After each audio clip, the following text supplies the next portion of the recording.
Hi అండి అందరికీ ఈరోజైతే స్పైసీ చికెన్ ఫ్రై అయితే చేసి చూపించబోతున్నాను. చికెన్ ఫ్రై అంటే ఎవరికి ఇష్టం ఉండదండి.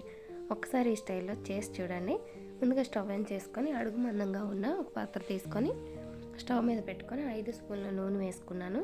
నూనె వేడైన తర్వాత మీడియం సైజు ఉల్లిపాయలు చిన్న ముక్కలుగా కట్ చేసిన వేసుకున్నాను. 3 పచ్చిమిర్చి పొడవుగా కట్ చేసుకొని వేసుకున్నాను. పక్కన ఇంకో స్టవ్ ఆన్ చేసుకొని ఒక బాండ్లీ పెట్టేసుకొని దానిలోకి 4 లవంగాలు 3 యాలకులు స్టార్ పువ్వు సగం తీసుకున్నాను. అనాస పువ్వు కొంచెం హాఫ్ ఇంచు చెక్క తీసుకోవాలి. 10 మిరియాలు, అలాగే ఎండు కొబ్బరి అయితే ఆప్షనల్ అండి. అలాగే పెద్ద స్పూన్తో హాఫ్ స్పూన్ ధనియాలు తీసుకున్నాను. హాఫ్ స్పూన్ జీలకర్ర వేసుకున్నాను. ఒక బిర్యానీ ఆకు ఈ విధంగా కట్ చేసి వేసుకోవాలి. ఈ మసాలాస్ అన్నీ ఫ్రై అయ్యి మంచి వాసన వస్తున్నప్పుడు 2 స్పూన్ల గసగసాలు వేసుకోవాలి. 1 నిమిషం పాటు వేయించుకొని స్టవ్ ఆఫ్ చేసేసుకొని పక్కన ఉంచేసుకోవాలి. చూడండి, ఇక్కడ ఉల్లిపాయ ముక్కలు చాలా వరకు వేగినాయి కదా. దీనిలోకి అప్పటికప్పుడు దంచుకున్న ఫ్రెష్ అల్లం వెల్లుల్లి పేస్ట్ 1 స్పూన్ వేసుకొని పచ్చివాసన పోయేంత వరకు ఫ్రై చేసుకోవాలి. ఒక్కసారి ఈ విధంగా చికెన్ ఫ్రై చేసి చూడండి, చాలా బాగుంటుంది. దీనిలోకి పావు స్పూను సాల్ట్ వేసుకున్నాను ఉల్లిపాయ ముక్కలు మగ్గడం కోసం. హాఫ్ స్పూను పసుపు వేసుకున్నాను. ఇవన్నీ వేసుకొని ఒకసారి కలిపేసుకున్న తర్వాత సన్నగా కట్ చేసి పెట్టుకున్న పెద్ద టమాటా ముక్కలు వేసేసుకొని ఈ విధంగా కలుపుకొని మూత పెట్టుకొని ఒక 5 నిమిషాలు మగ్గనివ్వాలి. ఇప్పుడు చూడండి, మసాలా దినుసులన్నీ చల్లారి ఉన్నాయి కదా, వీటిని గ్రైండ్ చేసేసుకొని పక్కన పెట్టుకోవాలి.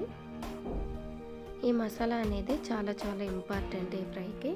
చూడండి, ఇక్కడ టమాటా ముక్కలు కూడా చక్కగా మగ్గిపోయినాయి కదా, నీరేమీ లేకుండా నూనె పైకి తేలుతుంది కదా. ఇప్పుడు దీనిలోకి 2 స్పూన్లు కారం వేసుకుంటున్నాను. కారమైనా పచ్చిమిర్చి అయినా మసాలా దినుసులైనా మీరు తినేదాన్ని బట్టి తగ్గించుకోవాలన్నా పెంచుకోవాలన్నా దాన్ని బట్టి అయితే వేసుకోండి. ఇప్పుడు దీనిలోకి చికెన్ కూడా వేసేసుకొని అంతా కలుపుకున్న తర్వాత ఆల్రెడీ ముందు నేను పావు స్పూను సాల్ట్ వేసాను కాబట్టి ఇప్పుడు ఇంకొక హాఫ్ స్పూన్ వేస్తున్నాను. ముందే ఒకేసారి వేయకుండా రుచి చూసుకుంటూ దాన్ని బట్టి అయితే వేసుకోండి. నాకైతే ఈ సాల్ట్ అయితే సరిపోయింది. దీనిలోకి ఒక రెమ్మ కరివేపాకు కూడా వేసుకోవాలి. కరివేపాకు వేయడం వల్ల అడిషనల్గా ఫ్లేవర్ అయితే యాడ్ అవుతుంది, చాలా బాగుంటుంది. ఇప్పుడు గ్రైండ్ చేసి పెట్టుకున్న మసాలా పొడి ఉంది కదా, ఆ మసాలా పొడిని సగం మాత్రమే నేను యాడ్ చేసుకుంటున్నాను. సగం యాడ్ చేసుకొని చక్కగా అంతా కలుపుకోవాలి.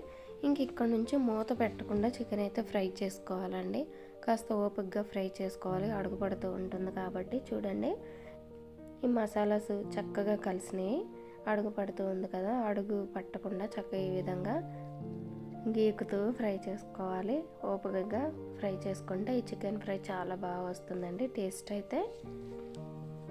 చూడండి, చాలా వరకు చికెన్ అయితే వేగిపోయింది, ఎర్రగా కనిపిస్తుంది కదా. ఈ విధంగా వేగిన తర్వాత ఫైనల్గా మిగిలి ఉన్న మసాలా పౌడర్ కూడా వేసేసుకొని చక్కగా ఇంకొకసారి ఒక 5 మినిట్స్ ఈ విధంగా గరిటతో కలుపుతూ తిప్పుకోవాలి.